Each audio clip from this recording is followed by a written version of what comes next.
amados, vamos finalizando aí o 23 da aula de psicomotricidade referente às noções do corpo, no qual nós estamos tentando mostrar para vocês como é importante trabalhar as noções do corpo em relação à imagem corporal e a esquema corporal.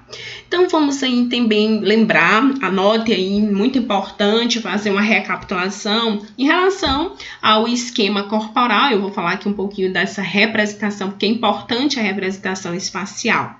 Então, esquema corporal, quando nós falamos de esquema corporal, nada mais é que a representação. Que tipo de representação? É global, em relação ao corpo. Então, ela é diferenciada, e é diferenciada que a criança, ela tem a noção do seu próprio corpo. Então, diferenciada em que sentido? Durante o decorrer de todo o seu desenvolvimento, em relação ao esquema corporal, existe uma organização das sensações relativas ao seu próprio corpo. Então, o indivíduo, ele vai interiorizando através de quê? De estímulos que ele vai recebendo do meio externo. E assim, o que vai acontecendo? Vai acontecendo um mapeamento, um processamento. Então, o indivíduo, ele vai ser capaz de identificar, olha só, esquema corporal. Ele vai ser capaz de identificar e localizar diferentes partes do corpo. Diferentes posturas, diferentes atitudes, vai localizar essas atitudes, eles podem ser em relação ao seu próprio corpo, ao meio externo. Por isso que um bom esquema corporal, esse indivíduo consegue sim localizar diferentes elementos, diferentes símbolos em relação às partes do corpo. Eu coloquei aqueles exemplos em cima, embaixo, direita, esquerda. Posturas, indivíduos que estão indo para a direita, atitudes. Eu dei um exemplo do vivo-morto. Então, isso tudo, ele é organizado em relação com o meio exterior. Então, ele vai adquirindo essas sensações, ele vai recebendo o estímulo do meio externo e vai construindo o esquema corporal. Então, resumindo, o esquema corporal é a representação global do seu próprio corpo. Agora, quando eu falo imagem corporal, eu estou já fazendo uma correspondência, uma relação afetiva com a forma como eu imagino que eu sou.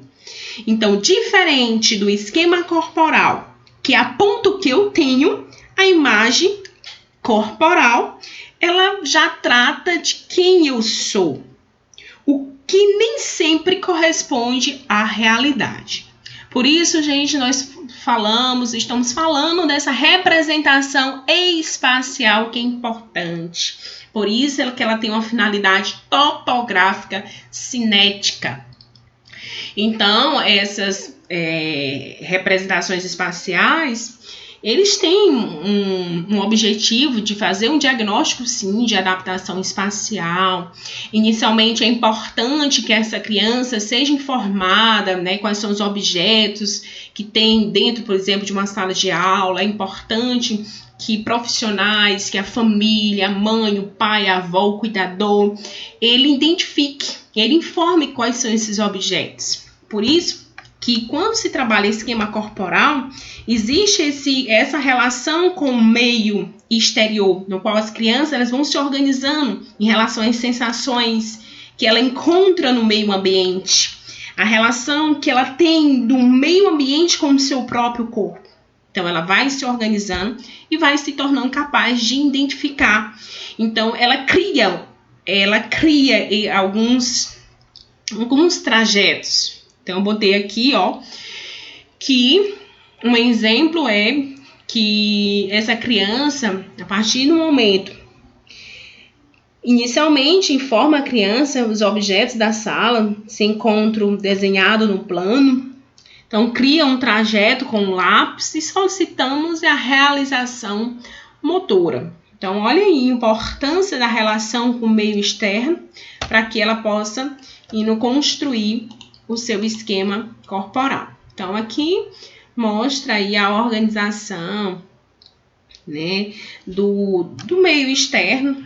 Existe um objeto aí importante, né, que é trabalhado com essa criança. Então, se ela já viu, aqui parece com um porquinho, né? Não sei se vocês vão concordar, né, com esse desenho, pode até parecer outra percepção desse objeto, mas aí para isso, para que ela identifique, ela precisa ter tido contato com o meio externo, com esse animal, com esse elemento, e assim ela vai se organizando em sensações relativas, né, ao indivíduo, aos elementos que se encontram, aos objetos, aos animais que se encontram no meio ambiente. Então aí ela vai mapeando, ela vai sendo capaz de identificar, vai ser capaz de diferenciar as partes do corpo deste animal, né? Possivelmente atitudes, posturas que esse animal adota no meio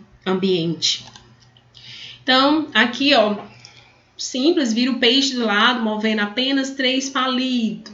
Então, já é mais uma dimensão com mais detalhe, que vai construindo em relação à organização espacial com essa criança. Então, aqui também o reconhecimento, esses são os exemplos, ó. A árvore de Natal, então ela já teve contato com essa árvore, então ela já tem, o indivíduo ele já é interiorizado em relação a esse elemento, né, que ele recebeu do meio externo, do meio ambiente. Então, ele já é capaz de identificar essa árvore. Aí aqui, tem sempre solicitar, aqui tem um exemplo de solicitar à criança a realização de um percurso em marcha normal, ao mesmo tempo que ele deve contar o número de passos. Então, é importante também em relação à organização espacial. Então, pessoal, eu deixo aqui finalizado essa aula referente às noções do corpo, no qual nós fomos retratando alguns termos e a importância de se trabalhar esse elemento psicomotor. Então, no próxima aula, nós vamos trabalhar a questão da organização espacial e temporal. Nos encontramos até lá. Um abraço.